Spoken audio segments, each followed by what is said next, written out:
What is up, guys? It's the Sound Alchemist here with Gersh 1. and today we got food on the mind because we're back at it answering questions from you guys in another episode of For the Greater. This is a tasty episode where we answer the questions left by you, the viewers. If you have a question for us, comment down below. Put question in front of your question because we get to those questions first. Also, we have super thanks. If you want to support the channel, you can. Hit us up with the super thanks. We will answer whatever question you have for us, and we will make it a thumbnail question, as long as it's appropriate. Don't ask us something weird like, have we ever... Never mind, I'm not going to ask. This question comes from Daniel Serrano. He says, Pregunta, what is the craziest thing a Titan has done? I think the most popular and the craziest thing that I think a Titan can do is just be a Psi Titan. Yeah, so you know what a Titan is. They're instruments of war capable of destroying armies. And they're massive. They got, apocalyptic weapons. That's the word I was looking for. And you know what? You think they can't get better than that? Well, they can, because now we can have a Titan that is piloted by psychers. So now not only can you fire a volcano cannon, you could also blow up everybody's mind with psychic powers. Yeah, it's just basically the human equivalent of a chaos god on the battlefield. And it was super, super deadly within the Horus Heresy, or I guess the Great Crusade. Yeah. And I think that is like the apex of all Titans, just a psychic Titan capable of destroying entire worlds, not with fire, but with mind bullets. And then as far as that, I mean, the Horus Heresy is riddled with a bunch of stories of Titans going at it, just causing havoc. Yeah, you got Primarchs versus Titans. Sanguinius took down a Titan. I believe, was it Lorgar? Took a Titan blast to the face and survived, although he was all burnt up and almost a chicken nugget. But he made it.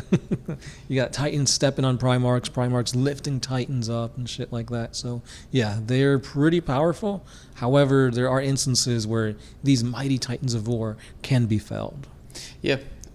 Entire Titans can, or a Titan can destroy an entire regiment of, Imperial Guard, stuff like that. Destroying entire battle tank companies, all that kind of cool stuff. And it's always interesting to hear, when you guys are playing, Apocalypse games, you have a single Titan taking on Imperial Guard, and then one lone guardsman with, a melt-a-bomb takes down a Titan. Yeah. That's pretty cool. I played the Orc equivalent of a Titan, which would be a Stampa. It did not do good. No, a Gargant, I think. Yeah, an Orc Gargant, yeah. Yeah, it did terrible. It was 6th edition, but whatever. Next question. This one is by Dan the Edge. Blood Angels versus World Eaters. Dante versus Karn. The Sanguinor and Mephiston versus Karbunda. It would be sick. Who do you think would win this matchup? I think you mean Kabunda, yeah. I know Kabunda wasn't right. You named a bunch of one-on-ones, though, right? But I mean Blood Angels against World Eaters and Khorne. Oh, okay. I have a feeling that because of lore purposes, the Blood Angels have to win. They're the good guys, quote-unquote good guys, or at least survive the battle. And the World Eaters will probably just collect some type of prize. That's usually what happens when the Imperium take on Chaos. It's oh no, the Loyalists are losing, and then somehow the Loyalists end up winning, but then it's ha ha ha, twirl my mustache. We weren't trying to kill you, we were trying to get this thing. Yeah. That's basically what the 13 Black Crusades were. Yeah. Each crusade was Chaos or Abaddon trying to do something, and then failing, but then going no, haha, I actually wanted a Blackstone or this, or a key to the Blackstone Fortress, and yada yada. So yeah. That's Games Workshop's cop-out for why is it that the Imperium always wins against Chaos. Yeah. But if we wipe that aside, I still think that the Blood Angels would take it. Yeah, they have to, because, right now they have too much in their favor, because they got Dante, which is, probably one of the best tacticians and warriors out there. We have Mephiston, which can just, overcome death, overcome the Black Rage. We need to explore that more. They got the Sanguinor, which could be a representation of Sanguinius coming back. They've got the Black Rage. So just when you think, they don't have any type of, Marines that don't give a damn and they're just out to attack and kill anything and everything. They got them. They got dreadnoughts that with claws. They got librarian dreadnoughts. Like they're a pretty well-rounded army when you think about it. And what do Khorne and the World Eaters have? Nothing. They just kind of run and chop at their foes. No tactics, just bloodlust. Yeah, and you got to keep in mind that the World Eaters on paper, or the World Eaters as a concept, are really, really badass. They're basically butcher, hungry Space Marines, demigods. However, based on the lore, you look at their main Space Marine, which is Khorne. He betrayed his own people, killed a bunch of Slaaneshi worshipping Chaos Space Marines, and then butchered his friends. Like, he's not a good tactician, or he's not somebody that can go up against Mephiston and win. So it is like brute force versus tactics. Yeah, the only thing they do have is like they got chaos demons at their disposal. Khorne has resuscitated Karn time and time again. And they got Angron, which is a demon Primarch. But let's not forget that as badass as Angron is, it's like the whole time he's been a demon. And even before that, he's just lost. Yeah. He loses against everybody. And it's just like, man, like give this guy a win. Check out our other channel, the One Mind Syndicate podcast, because we review the book on Angron. Angron, what is it? Butcher's names? No, Eater of Worlds? Was it Eater? Or Slave to Nuceria? Slave of Olympia. No, Olympia's Perturabo. True. But check out that video, and it shows how Karn is really so... He's not a team player. And I think his World Eaters reflect that. None of them are team players. Yes, you could throw a bunch of Khorne demons at your enemy, but even they will like butcher each other. They're kind of like orcs. So yeah, I still give it to the Blood Angels. Yeah, same. Next question. This one's by Kenny Lung. Gene Stealer cults versus the Tyranids. Can they take our biomass, but they will never take our freedom? Why doesn't this happen? What is it, Gene Stealers versus... Tyranids. Tyranids. I mean, it does happen. So within the Codex, I think a hive fleet that sends a Gene Stealer brood really, really far away and then gets contacted by another tendril or another hive fleet, that hive fleet is obviously going to kill the Gene Stealers, because the Gene Stealers are a threat to the continuation of the genetic makeup of that hive fleet. So it happens. Yeah.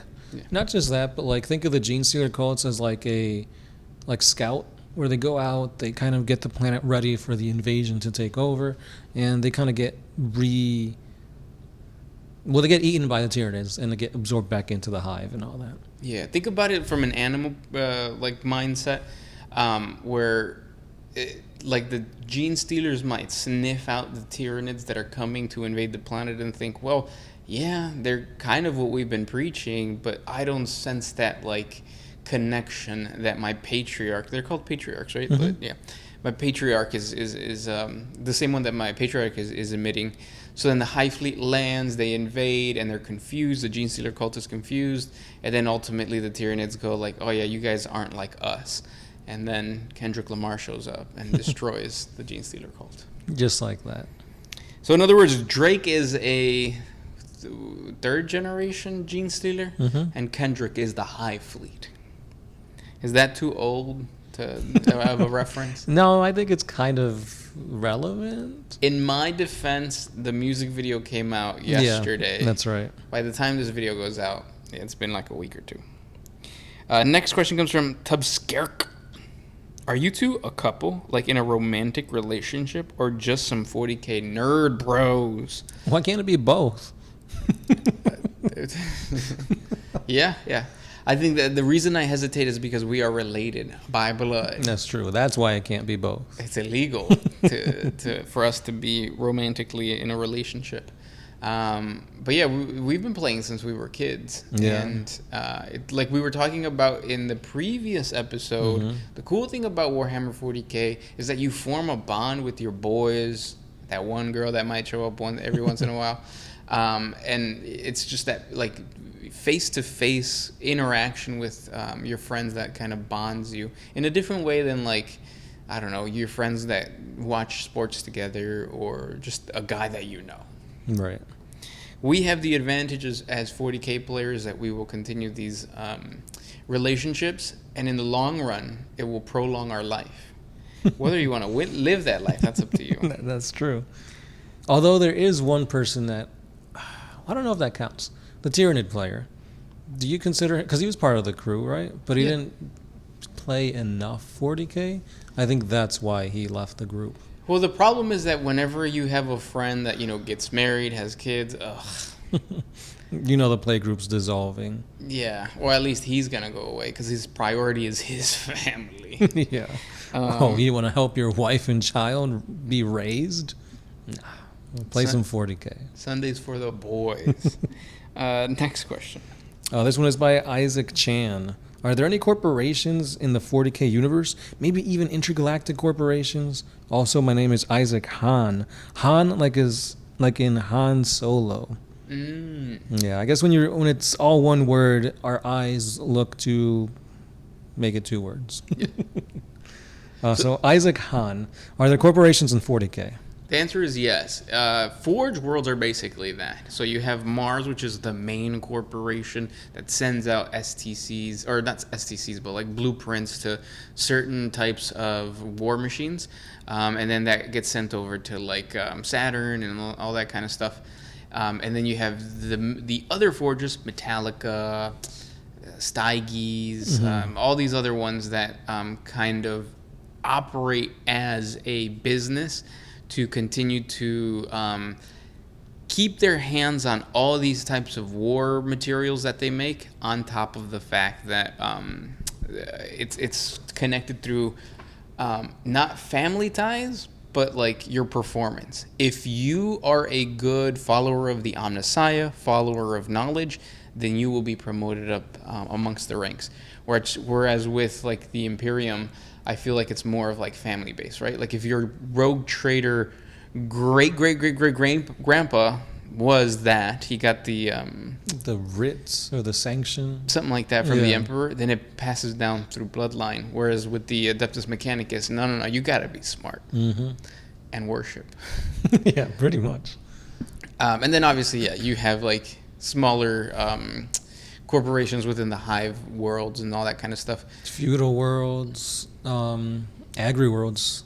Yeah, it's to think of it as like one big corporation that's like in charge of all the farming and stuff like that. So you should jump over to the One Mind Syndicate page and check out 40 Facts on anything that has to do with Dark Heresy. So even if you type in 40 Facts Dark Heresy, you'll probably get like a bunch of that kind of like niche lore within this giant niche game. Yeah, because like when you think 40K, you're thinking war, battles, skirmishes, and it's like, well, there's a lot more to it than just that.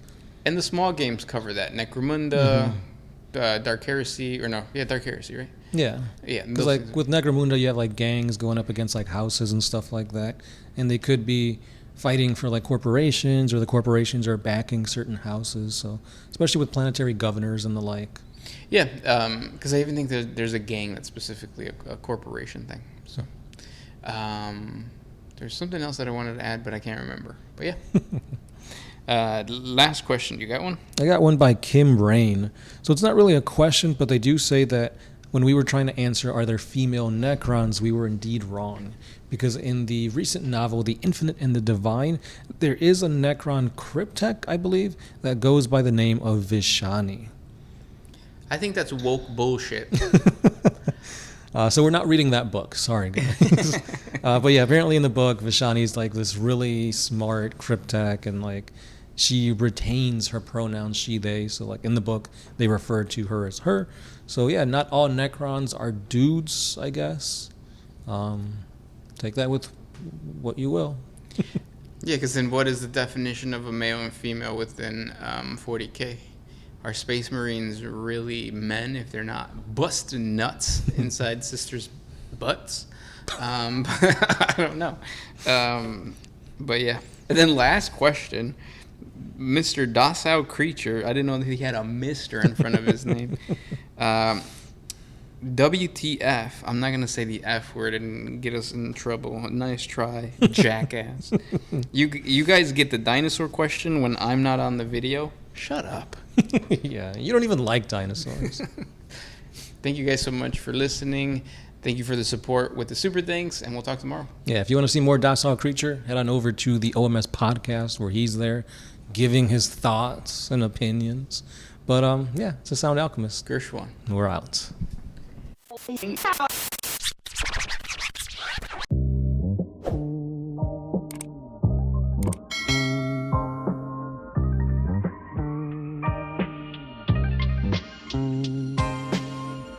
Always used to put my freedom first in any situation.